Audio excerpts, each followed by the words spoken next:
ওহ, মাশাল্লাহ, দেখতে যা হইছে না, জিভে পানি এসে পড়তেছে, আর রাখতে পারতেছি না।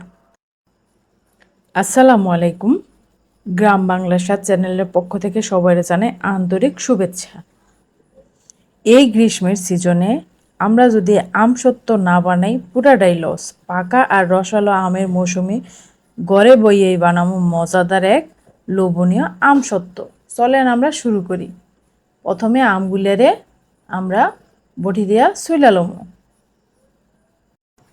একদম ফরমালিন মুক্ত, একেবারে গাছের অর্গানিক আম চলমো আর মুখে দিমু। খাইতে কি যে মজা! নিজেও খাইলাম, পোলা পাইনটাও 2-4 পিস করে দিলাম।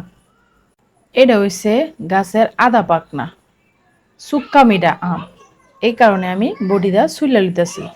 আমার চলা শেষ হইলে আমি ডাইরেক্ট চইলা যাবো কড়াইতে, আর দেরি করুম না। এই যে দেখেন কি সুন্দর করে আমি কাইটটা কড়াইতে লইয়া লইলাম। কনসেন দেখি কড়াইতে লইলাম কি লেগা, এই আমে সোবা আছে, আপনারা যেটারে কোন আঁশযুক্ত।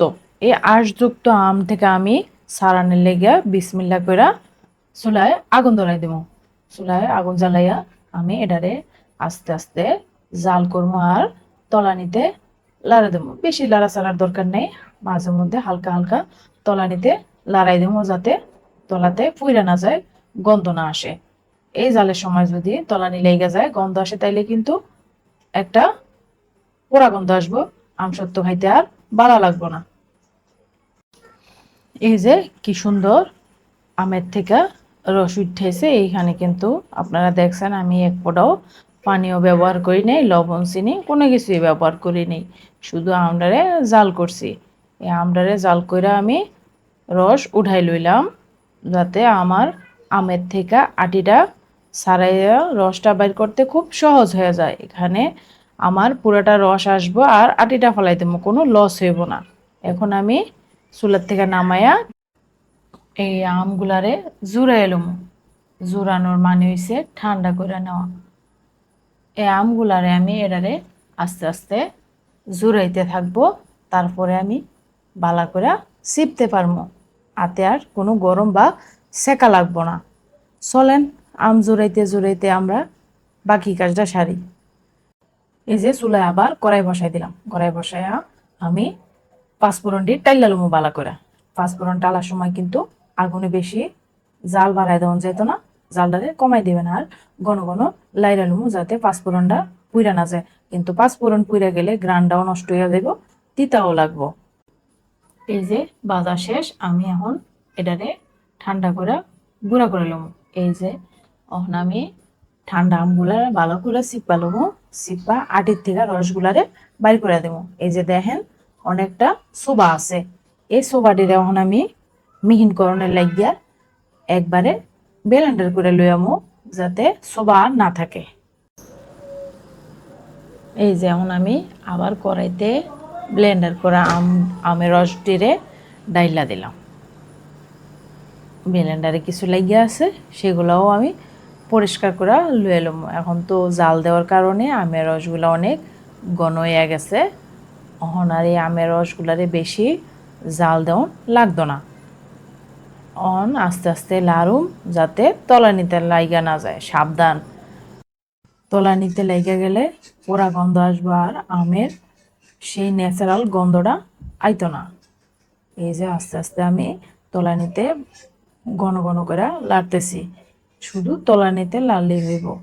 এখন আমি দিয়া দেবো কিছু চিনি। আপনারা যদি রিয়েল স্বাদ চান তাইলে চিনিও দেওয়ার দরকার নেই।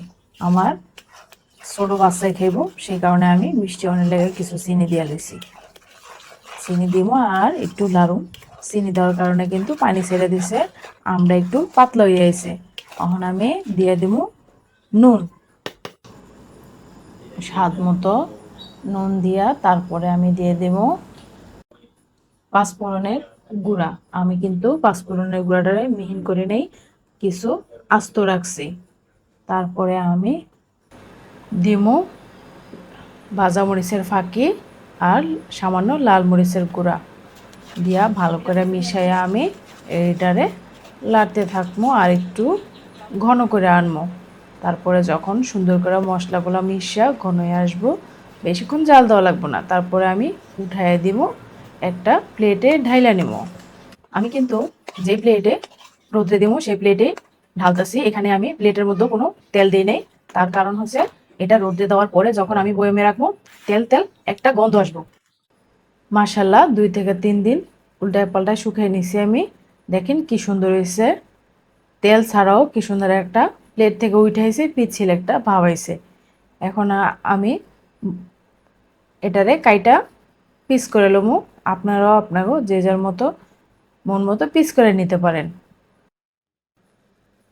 এই যে পাকা আমের বড়া মৌসুম, আইজগা যদি আম সত্য না বানায় রাখেন পরে কিন্তু আফসোস করতে হইব আর আত কামড়াইতে হইব।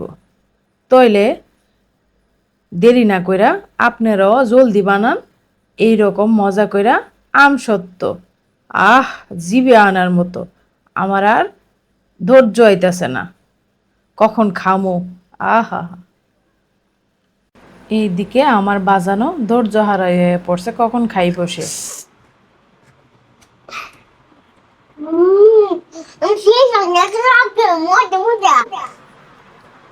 এই ভিডিওটা যদি ভালো লাগে একটা লাইক দিয়া চ্যানেলটারে সাবস্ক্রাইব করে পাশে থাকবেন।